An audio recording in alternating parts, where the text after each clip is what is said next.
देश के सभी राष्ट्र निर्माताओं को मेरा नमस्कार। मैं अखिलेश, असिस्टेंट प्रोफेसर शिक्षा शास्त्र, साईं पीजी कॉलेज फतेहपुर बाराबंकी, आप सभी का आपके YouTube channel doctor AP education पर हार्दिक स्वागत करता हूं। आज हम अपने इस यूट्यूब चैनल से जिस टॉपिक को पढ़ने वाले हैं वह भारतीय शिक्षा के इतिहास में शिक्षा का माध्यम क्या हो, ऐसे चिंतनशील बिंदु पर अपना विषय प्रस्तुत करता है। तो यह प्रस्ताव भाषा से संबंधित है और भाषा से संबंधित होने के कारण इस हमारे भारत देश में हम सभी जानते हैं कि ये कहावत है कि चार कोस कोस पर बदले पानी और चार कोस पर बदले वानी। तो ऐसे विविधता भरे भारत देश में किसी एक भाषा को शिक्षा का माध्यम बना देने से क्या समस्याएं आने वाली थीं, ये भी हम आज समझेंगे। तो आज हमारा टॉपिक है त्रिभाषा सूत्र। त्रिभाषा सूत्र लागू किसने किया, इसको लेकर कई विद्वानों में मतभेद रहता है। आज यह मतभेद आपका यहाँ से समाप्त हो जाएगा। तो भारत में 1949 में हिंदी को राष्ट्रभाषा के रूप में घोषित किया गया। इस हिंदी भाषा को राष्ट्रभाषा के रूप में घोषित करने के बाद नियुक्ति होती है मुदालियर आयोग की। तो मुदालियर आयोग की नियुक्ति जो 1952 में हुई थी, वह इसी बात से प्रेरित होकर उच्च प्राथमिक स्तर पर हिंदी को अनिवार्य विषय के रूप में पढ़ाए जाने का सुझाव प्रस्तुत करता है। जैसे ही मुदालियर आयोग ने उच्च प्राथमिक स्तर पर हिंदी भाषा को पढ़ाए जाने का सुझाव प्रस्तुत किया, ये सुझाव अहिंदी भाषी क्षेत्रों को बिल्कुल नहीं भाया और विभिन्न देश के विभिन्न प्रांतों में, कहें प्रदेशों में, इसका भारी विरोध प्रदर्शन होना प्रारंभ हो गया। कुछ राजनीतिक दलों का तो उदय ही इसी भाषा संबंधी विवाद को लेकर हुआ, जो आज राज्यों में अपनी सरकार बनाकर मुख्यमंत्री बने बैठे हैं। आगे बात हुई, ये विवाद काफ़ी बढ़ा, तो इस आयोग के सुझाव को आगे रूप नहीं दिया जा सका। आगे एक साहसी कदम उठाता है 1956 में केंद्रीय शिक्षा सलाहकार बोर्ड। केंद्रीय शिक्षा सलाहकार बोर्ड ने इस समस्या पर गंभीरता से विचार किया और इस समस्या यानी भाषा संबंधी क्या भारतीय शिक्षा में क्या भाषा अनिवार्य रूप से पढ़ाई जाए या कौन सी भाषा ही शिक्षा का माध्यम हो, इस भाषा की समस्या पर विचार करते हुए केंद्रीय शिक्षा सलाहकार बोर्ड ने त्रिभाषा सूत्र प्रस्तुत किया। आप एक बार जान लीजिए कि त्रिभाषा सूत्र प्रस्तुत किया है केंद्रीय शिक्षा सलाहकार बोर्ड ने। 1957 में भारतीय सरकार ने इस सूत्र को स्वीकृति प्रदान कर दी, लेकिन इतना आसान नहीं था कि इसे लागू किया जा सके, परंतु इसे लागू करने में भी अनेक बाधाएं आई। जब 1956 में केंद्रीय शिक्षा सलाहकार बोर्ड ने इसे अपनी स्वीकृति प्रदान की, यानी ये प्रस्ताव सरकार के सामने रखा और 1957 में सरकार ने इस प्रस्ताव को स्वीकार कर लिया, तब एक लोकतांत्रिक देश होने के नाते इस भाषा संबंधी विवाद को पर सभी राज्यों का मत लेने हेतु 1961 में मुख्यमंत्रियों का एक सम्मेलन बुलाया गया, जहां पर त्रिभाषा सूत्र के अंतर्गत किन किन भाषी विषयों को पढ़ाया जाएगा, इसको लेकर मुख्यमंत्रियों की सभा में विवरण प्रस्तुत किया गया। बताया गया क्या था त्रिभाषा सूत्र, हम भी जान लें। कहा कि त्रिभाषा सूत्र माध्यमिक स्तर पर क्या होगा, माध्यमिक स्तर कक्षा 6 से लेकर कक्षा 10 तक त्रिभाषा सूत्र माध्यमिक स्तर पर सभी को 3 भाषाओं का अध्ययन कराया जाएगा। कौन कौन सी 3 भाषाएं होंगी वे?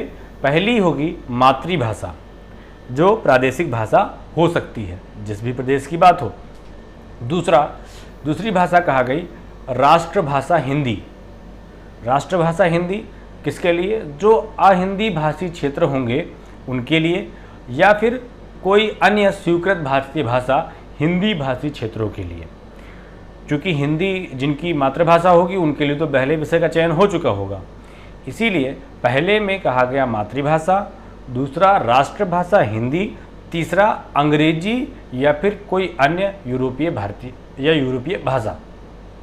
तो ये 3 भाषाएं थी त्रिभाषा सूत्र में। इन तीनों भाषाओं को प्रस्तुत करने के पीछे आयोग या कहें कि केंद्रीय शिक्षा सलाहकार बोर्ड का जो उद्देश्य था वो ये था कि एक तो प्रादेशिक भाषाओं को शिक्षा में पढ़ाए जाने से लोगों में प्रांतीय भाषाओं का विकास हो सकेगा, इसके व्याकरण को समझेंगे, इससे संबंधित लेख को पढ़ेंगे तो प्रांतीय भाषाओं का विकास होगा। दूसरा, अहिंदी भाषी क्षेत्रों में यदि हिंदी पढ़ाई जाएगी तो राष्ट्रभाषा हिंदी को संपर्क भाषा भी बनाया जा सकता है भविष्य में, और आने वाले समय में हम इसे राजभाषा के रूप में भी स्वीकार कर सकते हैं। तो दूसरी भाषा का एक ये उद्देश्य था। तीसरी भाषा का एक उद्देश्य ये था कि यदि हिंदी या कोई अन्य भाषा ऐसी बन पाए जिससे पूरा राष्ट्र एक सूत्र में बन सके तो राष्ट्रीय एकता और अंतर्राज्यीय जो संवाद है वो भी कायम हो सके। इसके लिए केंद्रीय शिक्षा सलाहकार बोर्ड ने अपना त्रिभाषा सूत्र प्रस्तुत किया गया था। अब आगे देखते हैं कि क्या ये त्रिभाषा सूत्र जो इतने बड़े उद्देश्य के साथ प्रस्तुत किया गया, क्या इन सभी मुख्यमंत्रियों ने स्वीकार किया और क्या अपने क्षेत्रों में लागू किया। तो देखें, त्रिभाषा सूत्र लागू भी हो गए, मतलब प्रस्तुत भी कर दिया गया, मुख्यमंत्रियों का सम्मेलन भी बुलाया गया, उनके सामने प्रेजेंटेशन भी दिया केंद्रीय शिक्षा सलाहकार बोर्ड ने। परंतु वहाँ पर तो सबने चाय या बिस्किट खाई और वापस अपने प्रदेशों में जब लौटे तो किसी भी मुख्यमंत्री में ये साहस नहीं आ पाया कि वह अपने देश में या अपने प्रदेश में हिंदी को अनिवार्य विषय के रूप में या हिंदी को एक विषय के रूप में पढ़ाए। मुख्यमंत्रियों के सम्मेलन के बाद भी यह समस्या यथावत ही बनी रही, और यह समस्या बने रहने के बाद हम सभी जानते हैं भारतीय शिक्षा के इतिहास का एक मील पत्थर राष्ट्रीय शिक्षा आयोग, जिसे हम कोठारी कमीशन भी कहते हैं, उस आयोग का गठन 1964 में किया गया। इस आयोग ने 2 वर्ष तक महत्वपूर्ण अध्ययन करने के बाद अपना प्रतिवेदन 1966 में केंद्र सरकार को प्रस्तुत कर दिया। आयोग ने कहा कि ये जो हिंदी भाषा को लेकर लफड़ा चल रहा है, इस हिंदी भाषा पर हम कुछ अपना सुझाव प्रस्तुत कर रहे हैं, उसे आप लोग ध्यान से सुनिए। तो आयोग ने जो त्रिभाषा सूत्र केंद्रीय शिक्षा सलाहकार के माध्यम से दिया गया था, उस त्रिभाषा सूत्र को संशोधित करके कोठारी आयोग ने प्रस्तुत किया, जिसे संशोधित त्रिभाषा सूत्र कहते हैं। इस संशोधित त्रिभाषा सूत्र में हिंदी का अध्ययन अनिवार्य नहीं था बल्कि ऐच्छिक था। यहाँ पर विषय 2 ऑप्शन होंगे, हिंदी को अगर आप चुनना चाहते हैं तो हिंदी आप चुन सकते हैं, अन्यथा आपके लिए अन्य विषय को भी चुनने का आपके पास विकल्प होगा। आखिर देखते हैं कि संशोधित त्रिभाषा सूत्र क्या था। तो इसने कहा कि पहली बात तो प्राथमिक स्तर पर केवल प्रादेशिक भाषा का अध्ययन अनिवार्य होगा। जो बच्चे का प्राइमरी लेवल है 1 से 5 है, उसमें प्रादेशिक भाषा में ही अध्ययन कराया जाएगा। दूसरा, उच्च प्राथमिक स्तर 6, 7, 8 या इसे निम्न माध्यमिक स्तर भी कहते हैं, पर 2 भाषाओं का अध्ययन कराया जाएगा। उच्च प्राथमिक यानी 6, 7, 8 या निम्न माध्यमिक स्तर 6, 7, 8 में 2 भाषाओं का अध्ययन कराया जाएगा। कौन कौन सी? एक प्रादेशिक भाषा होगी, दूसरी हिंदी अथवा अंग्रेजी। जैसे मान लीजिए महाराष्ट्र की अगर बात हो रही है तो महाराष्ट्र में 6, 7, 8 में मराठी पढ़ाई जाएगी, साथ में दूसरी एक और भाषा पढ़ाई जाएगी। वहाँ पर छात्रों के सामने विकल्प होगा, चाहे तो वह दूसरी भाषा के रूप में हिंदी पढ़े या फिर अंग्रेजी का चुनाव वह कर सकता है। तो ये बात हो गई। और सभी जानते हैं कि जो अहिंदी भाषी क्षेत्र हैं वो हिंदी के बजाय किस विषय का चुनाव करेंगे। तीसरी बात कहेगी कि माध्यमिक स्तर जो है महत्वपूर्ण, सब जगह माध्यमिक स्तर पर ही त्रिभाषा सूत्र प्रस्तुत किया गया है, ये बात ध्यान रखिएगा आप लोग। माध्यमिक स्तर पर कोठारी आयोग ने कहा कि 3 भाषाओं का अध्ययन अनिवार्य होगा। कौन कौन सी? प्रादेशिक भाषा पहली, एक भाषा, दूसरी हिंदी अथवा अंग्रेजी। सबसे अच्छा काम किया कोठारी आयोग ने कि हिंदी को ऐच्छिक भाषा के रूप में रख दिया कि आप चाहें तो इसका चुनाव कर सकते हैं। तीसरा, कोई आधुनिक भारतीय भाषा या कोई यूरोपीय भाषा जो क्रम 1 या 2 में न ली गई हो, जैसे ही अंग्रेजी या प्रादेशिक भाषा के रूप में उसको स्वीकार न किया गया हो। इस तरीके से संशोधित त्रिभाषा सूत्र प्रस्तुत करने देने के पश्चात जो कोठारी आयोग द्वारा प्रस्तुत किया गया था, थोड़ा सा भाषा संबंधी विवाद ठंडा पड़ा और राज्यों में अभी भी हिंदी को माध्यम नहीं बनाया जा सका है। यह एक चिंता का विषय भी है।